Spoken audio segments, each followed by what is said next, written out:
Everyone have a seat. Shh, up, Paul.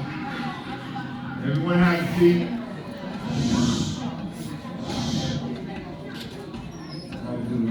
Clap your hands 3 times.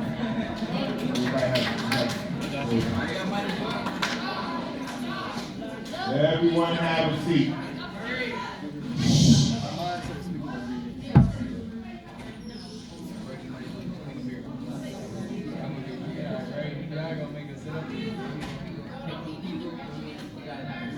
You got new.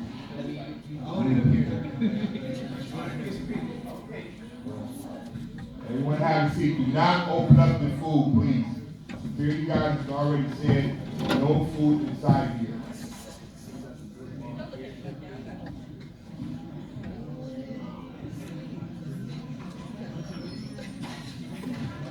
All right? Okay. We need some new people on the panel. I got you.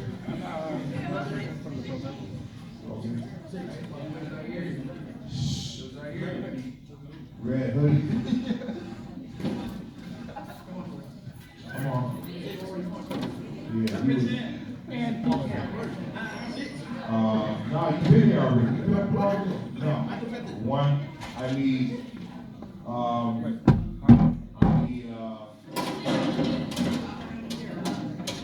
Phil. Up here, Phil. Unique. Hold on, let's see. All right, everybody relax. Breathe. Everybody take a deep breath in. Hold it. So if you're talking, that means you're not holding. See? So deep. Everybody take a deep breath in and hold it. Everybody. If you're talking, that means you're not holding it in. Right? Let it out. One more deep breath in. One more deep breath in. Still talking, because I hear you. Let it out. Some of y'all really can't hold it that long. Great. So, this is a great form of Carol Horn. This is what you needed, right? Are you getting some results for you? Great. So, this is the second half. We do have a speaker that's coming, and he's a little bit behind. He's an entrepreneur. He's a young man. Mr. Ahmad is bringing him here to talk to you about what he does. But we're going to continue the dialogue right now. A, where you at? You got one question, not 4. 1. We're back in session, right? Just clap it up for yourself.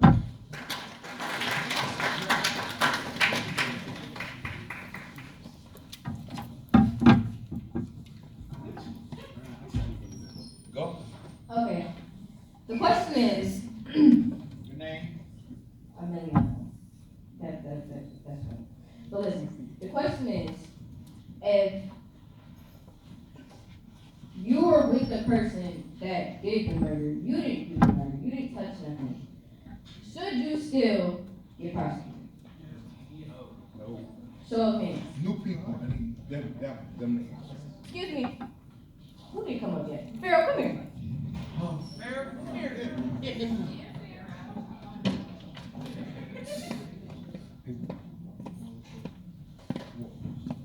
Hi, I'm Pharaoh, and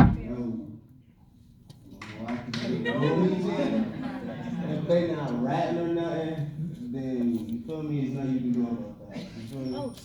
That's it. Yeah. Show of hands. Anyone in? I'm just gonna start calling on people. Oreo.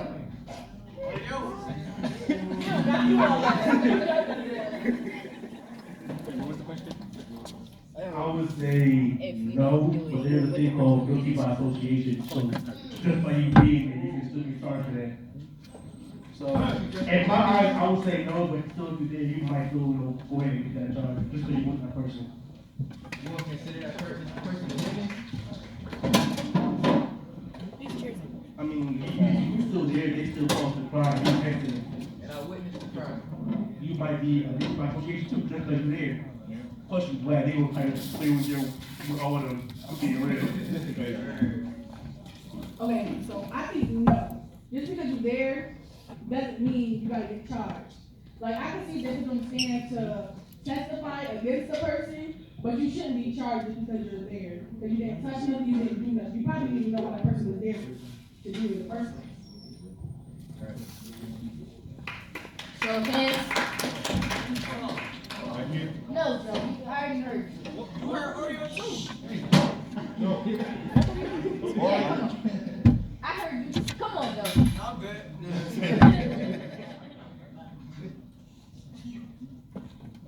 Hi. So, let's say that I'm a teacher at a high school, and I'm 50 years old, and I have my coworker with me, and he beats up a kid, and I'm seeing how that's happening. If I have power too, that means I could have stopped it. And if that person is like at fault, they are, and me too, because I'm still a teacher, which means that I let it happen. It's negligence. If I have a little brother and my stepdad does something to that little brother in front of me, let's say I'm 18 or something, and I can stop it and I don't do it, and I also don't say anything about it, I'm as guilty as that person because I might be traumatized, I might be a victim too. But there's a certain point where you also have to understand that you either care or not care. And you might care, but you can't do anything about it. And it depends on the situation. But I'm not gonna say no just because I imagine situations where that would be okay. Because there are situations where it's not.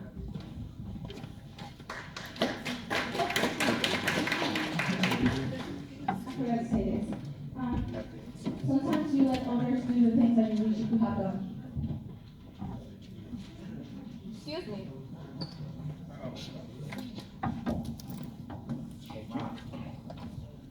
So, the answer to this question for me is yes and no, and there's two reasons behind that. Why is you always going against black people? I'm not. Hey. Let me tell my reasons, okay?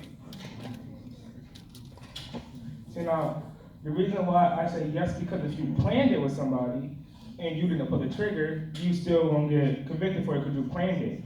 Now, also, there's another reason why I say no, because if you like going to the store and this happened and they run away, you're the only black person there, they're gonna accuse you of it because you're the only black person there. That looks similar because people are racist these days. So, yeah, yes and no.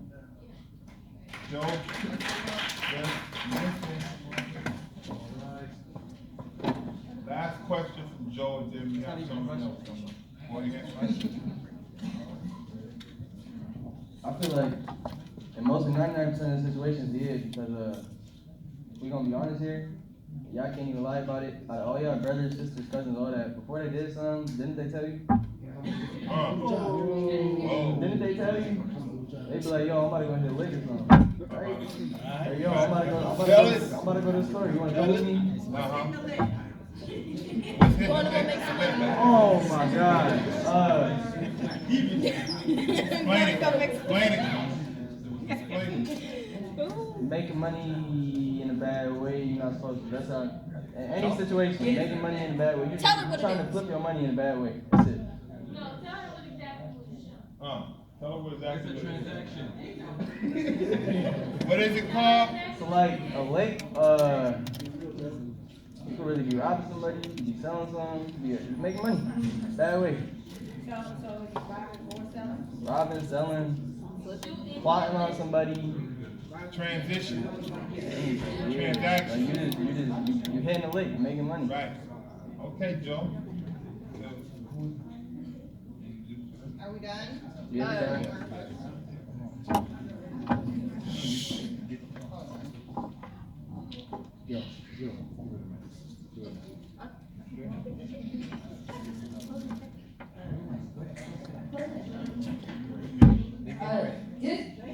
Just the closing answer to that question, just because I see that we answered a lot of questions, but I just wanted to give some advice to the youth. start playing mind games with the system how they play with you. Like, if you in the courtroom and they saying that you're with someone who killed someone, start playing mind games with them, just like how they do with you. Is my DNA on the gun? Do I got any DNA in the car? Do you see anything of mine? It was a person found dead. Oh, okay, was my DNA around any of that? Just start playing mind games with them like they do with you. Don't be so scared. Don't let them get in your head.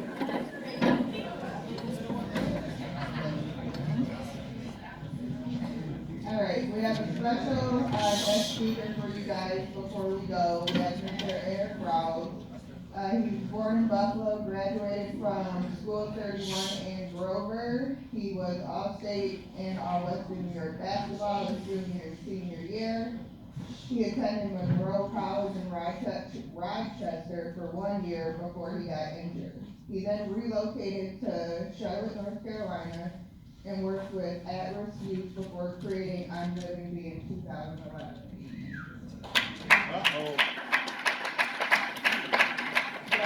I'm Living Bee now has 2 locations, one in Buffalo, one in Charlotte, and a worldwide online presence. Eric has used his success from I'm Living Bee to venture into real estate and his company, ILB Capital, which provides commercial real estate space for rent and short-term stays like Airbnb in Houston, Atlanta, and Charlotte. So please give him all your attention.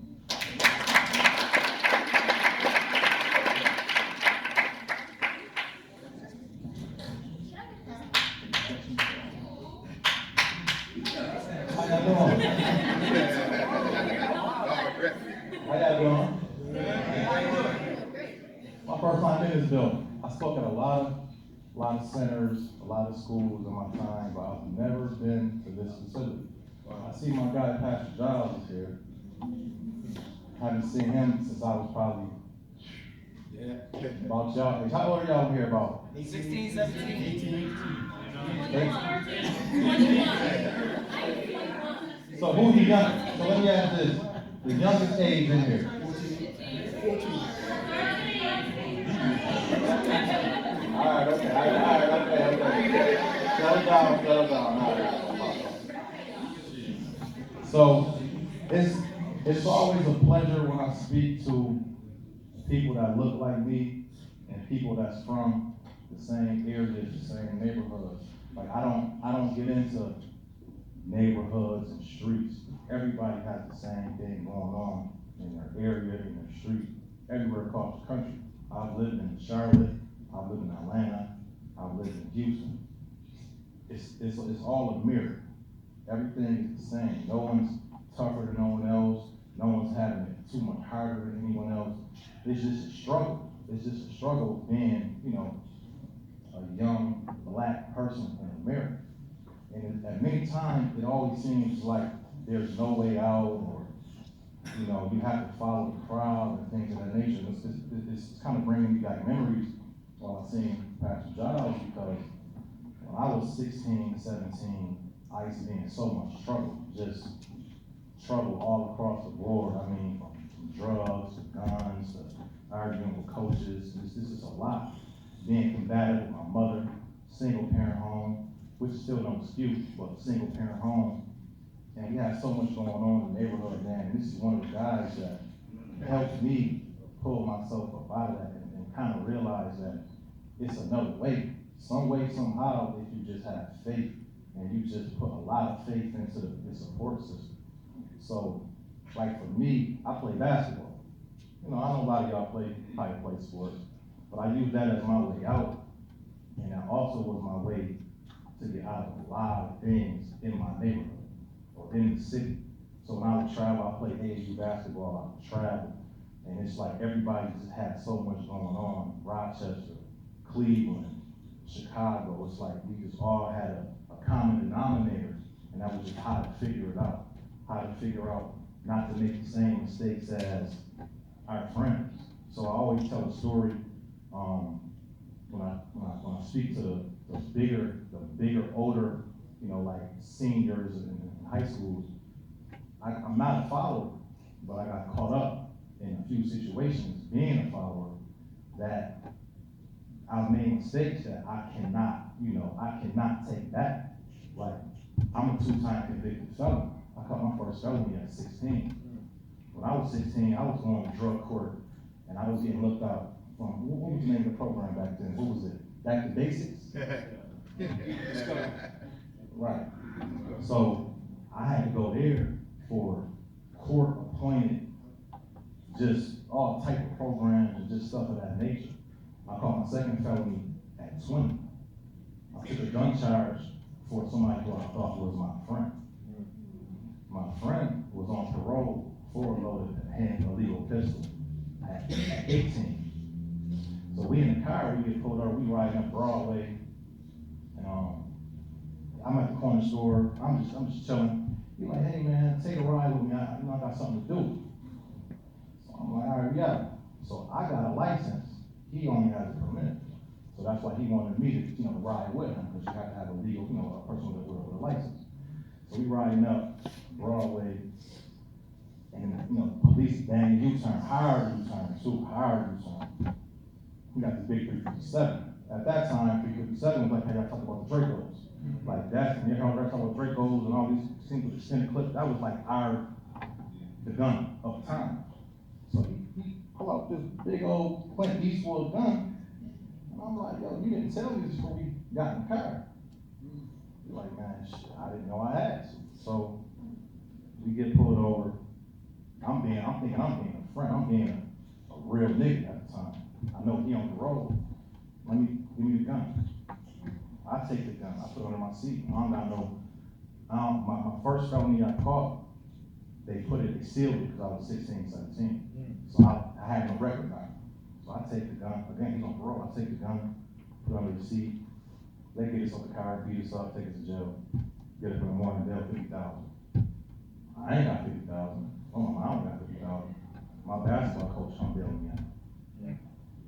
I got this much faith in you, but you can't keep doing this. So I say all that to say, as the court, the court process went along, I seen how people ain't your friend. He's whining and complaining about, hey, you gotta take the charge, I'm all state basketball. I'm first, second team all Western New York 2 years straight. Like, I'm still to the day the leading scorer in Grover Cleveland District. My jersey's hanging up on the wall.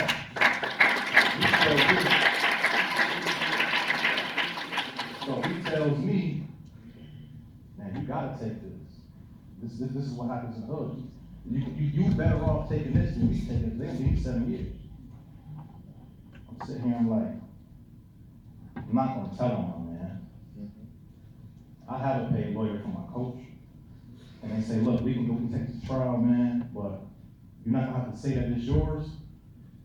They're gonna have to say it's his, but with your background, his background, they automatically put it on him. So I say to myself, I'm not even gonna get in that situation. I took the charge for him. So now, still to this day, I'm a convicted felon. Because I took the charge for somebody that I don't even talk to this day. I'm 37. I took that charge at 19. I've seen this man 2 times since then. And so I say all that to say, everybody not your friend. These people not your friend. Like, again, I was a popular kid. I was in the hood. I was in the street. I was doing all the same stuff y'all doing. He can vouch for all of us. And it's like, if I had 20 friends I was running around doing stuff with, I probably only talk to the ones that's living. I probably only talk to about 3 of them, max. And now, you just see the difference from friends and people that really, really want you to do well. I'm not saying I was LeBron, but shoot, that took all my chances on going somewhere out the window. I got a felony, man. I can't go to these colleges. I can't travel because I'm on felony probation. So it's a lot that I lost because of a friend. So I would just say, when you get into these situations, man, you can get out these situations once you identify who is really your friend. Like, am I your friend because you can use me? Or am I your friend because you got the best interest at heart? Because a person that had the best interest, seeing that I'm first team on Western New York, I'm a good basketball player, would have said, no man, that's my gun, I'm good. But that's not a real friend. So just be careful, like, you know what I'm saying, who you call friends, and when you're going on these missions, you gotta understand, there ain't no turning back when you're going on missions. You know, there ain't no turning back, man. Just make the best decisions. And then enough of all that. Like, I see a lot of people in here. I see a few faces that I recognize from the neighborhood.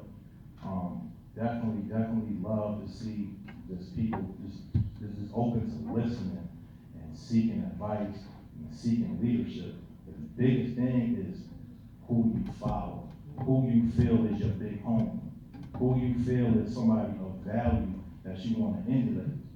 That's the biggest thing. So if you want to emulate somebody who a loser, then you're trying to be a loser. If you're trying to emulate a rapper who on drugs, or a rapper who got 15 kids and 15 baby mothers, that's what you know what I'm saying? That's what you're gonna follow down that path.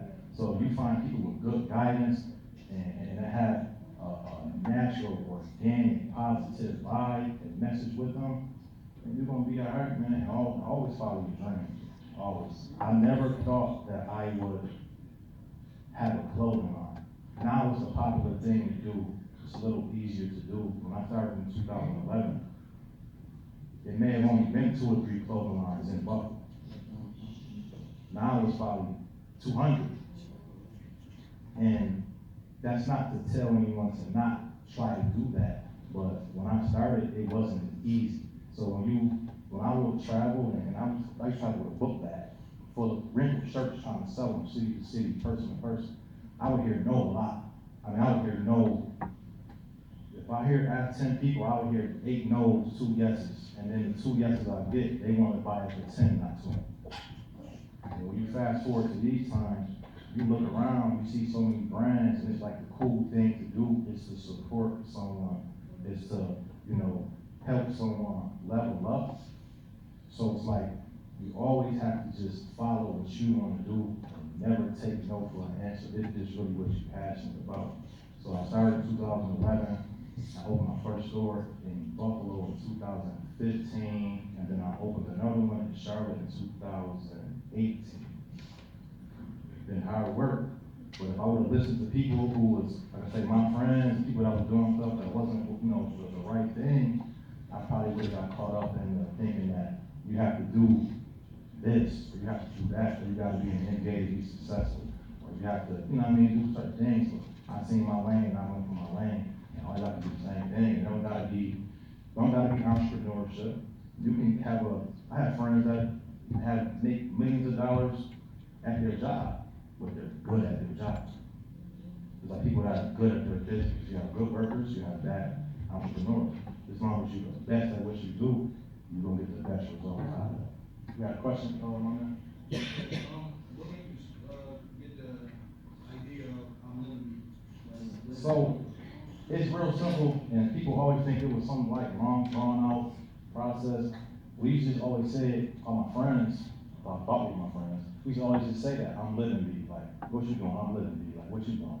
So if you do something, let's say you buy a new pair of sneakers for the time, I'm living B. Like, you know what I'm saying? We used to just say it, young, 15, 16, so we used to always say it. So one time, my first time going out of Buffalo on an airplane, I went to Los Angeles. This is when Chris Paul played for the Clippers, just a long time ago. I went out there, and before I went, I seen an ad come across my Facebook, and it said, make your own t-shirt, $25, be there in 4 days. So I typed in, I'm living B. I played with it for like 20 minutes, found the design, I'm living B, and the logo was about this big, barely see that jump. So I got 2 shirts made, I went to LA, and I went to the basketball game, and I kept getting stopped about this shirt. You from New York? I'm like, I'm thinking to myself, like, I'm from Buffalo. Am I supposed to say I'm from Buffalo? So I'm like, yeah, I'm from Buffalo, New York. He's like, oh, okay. Where you get that from? Now I'm froze. I'm like, yeah, my friend made them. I'm like, all right, cool. So then 4, 5, 6, 7 people asked me, are you from New York? Where'd you get this shirt? And a light bulb went off in my head. This on Instagram first came out too. Light bulb came in my head. And I said, damn, let me make some more of these to make the logo much bigger. So I went to the mall in Charlotte, North, Concord Mills Mall. I I had $100. They made 10 t-shirts. They had terrible quality, terrible colors. I just said, give me 10, whatever I can get for $100. And then I sold them to all my real friends. So those 10 shirts, I wore one, I sold the other 9. I turned that 100 into 180. I went back, did it again, did it again, did it again. And before you know it, I was buying 50 shirts from the guy. Then I was buying 60, then I was buying 70. And then by that time, I had to find like a real distributor to be able to make me 200 shirts a week, 300 shirts a week. And this is all off Twitter, Instagram.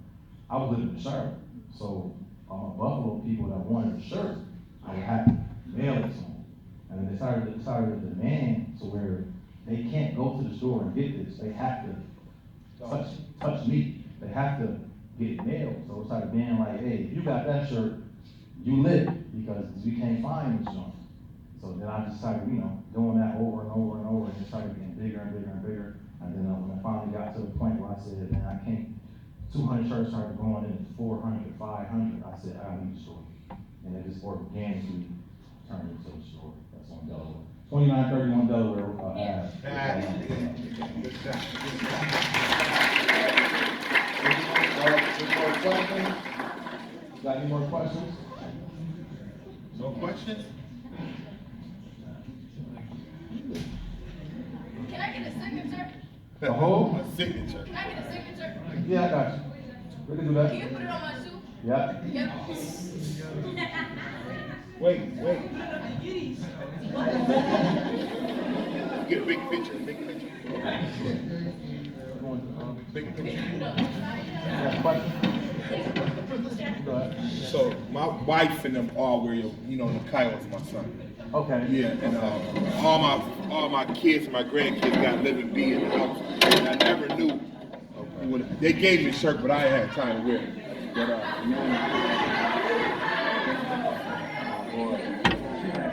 question? So, what things have defined you, or what are things that you still keep, like, to your identity that happened, like, when you were 16? Like, at the time when you had those friends, what are things that you learned that you are still, like, in touch with that memory or thing that taught you, like, could be bad, good or bad? I just learned, everybody has a different position in your life. So I'm from Buffalo, so, we just a rough city. Like, don't let anybody tell you that we know different from Chicago, Detroit, LA, like, it's rough here. We just small, it's rough. So you have to, kind of be able to, like, put things into perspective. Like, just because I have cousins or brothers or sisters who are still gangbanging or doing different things in the negative light, that don't mean that I still can't love them, but you gotta love them from a distance. So like I have a lot to lose, and I'm like kind of like influence to like kids, especially kids, that I can't be with, hey, if you're a killer or a thief or whatever you are, and you're my cousin, I still love you, but you can't stand here with me. You know what I'm saying? If you can't stand here, we gotta just keep it. This is family security said we have to leave in 1 minute, so I'm asking that you come up front, we're gonna take this picture. In the middle of this. Everybody, that means everybody. In the picture.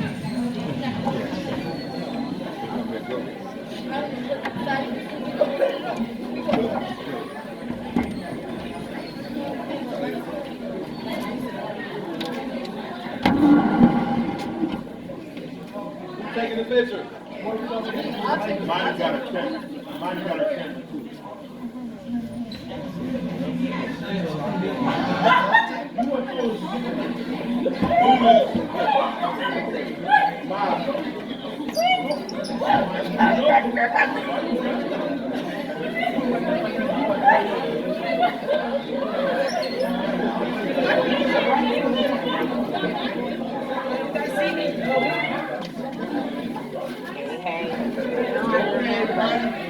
Hey.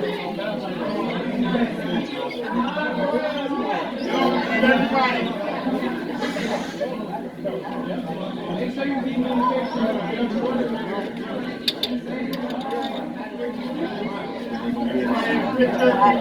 I don't know. I'm good enough. That helps.